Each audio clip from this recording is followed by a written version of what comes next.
So at this point, we're ready to go ahead and subdivide all of the subtools of this Nuka grenade. Something we should pay attention to is that make sure we've got all of our polygroups set up on each of our subtools. Every time that there's a major surface change, we should have, a different color, a different polygroup. That's pretty crucial if you're going to subdivide hard surface objects. Might go ahead and do a little bit of uh, changes to a couple things. Might change the size inwards of these supports, these struts. Just bring them in a little bit so that they're inside of this lip here, as opposed to hanging out a little bit. But it's not so straightforward as to just, I'm going to start at the bottom and work my way up. And again, we're going to develop these pieces with insert mesh after we subdivide. It's not just a matter of going in and to each subtool and then just starting to, control D or subdivide.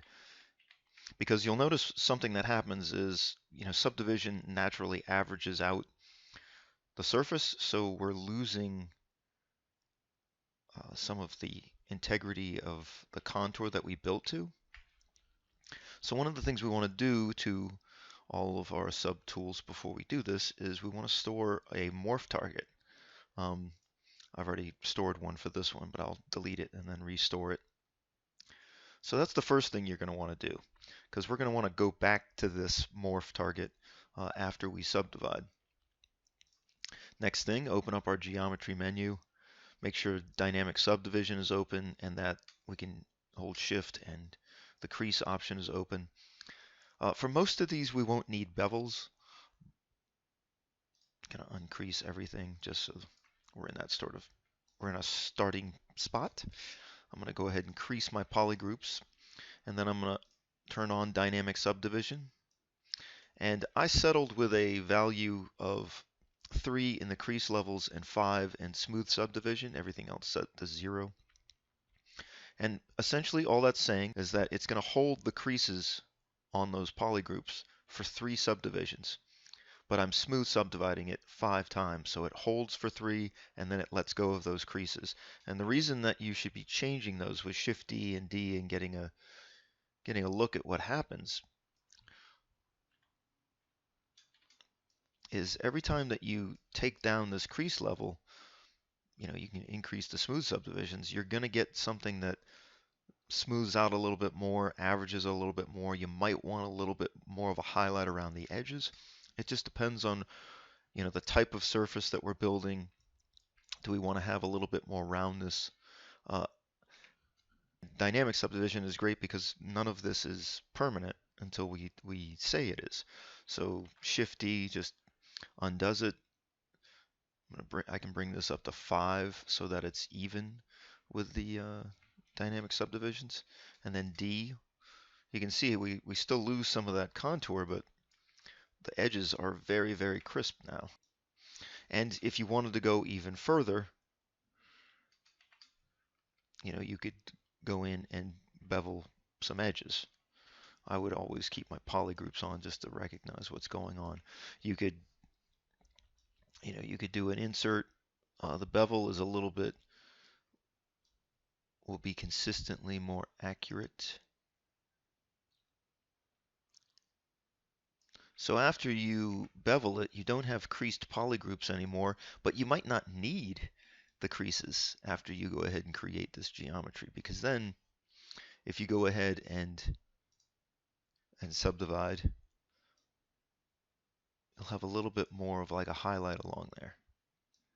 Something else you can do with the Z modeler, bring my draw size down, is make sure we line up so we know our major axes are. Go over the edge commands and we can delete a single edge, and we could make these triangles into quads so that ZBrush will subdivide these a little bit better. So we have quadrilaterals, 1, 2, 3, 4. And if we look at the results of our dynamic subdivision this way, turn the polyframe off. You'll see that the result is a little bit smoother. And then you can go in there and smooth and polish. Just to complete this process, what we're going to do is, first and foremost, after we're done modeling anything on it, we're going to store a morph target. So let's store a new morph target. I'm going to go to my subtool menu and duplicate it. Make sure that the original has been turned off. I'm going to go into my geometry menu, open up my crease polygroups, make sure that those are creased, and I'm going to open up dynamic subdivisions, and I've got settings of 3 and 5 on here. Again, I would invite you to experiment with different ones. Try bevels, see what those do. I'm going to stick with these, and then we're going to go and hit apply. So we've got 6 subdivisions now, the base plus 5.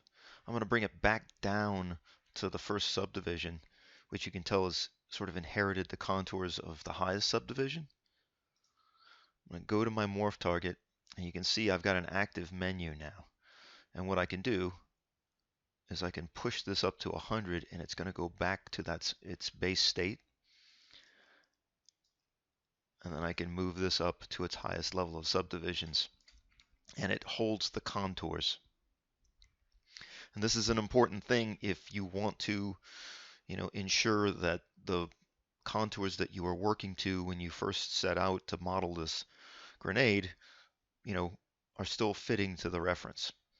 Because subdivision is going to average things down, and it's going to change the way that arcs look, and it's going to basically, make everything shrink a little bit and contract. That's just the nature of subdivision modeling. But those morph targets will ensure the volume, still remains consistent to your reference. So what I'm going to do is go through and repeat this process for each of these subtools.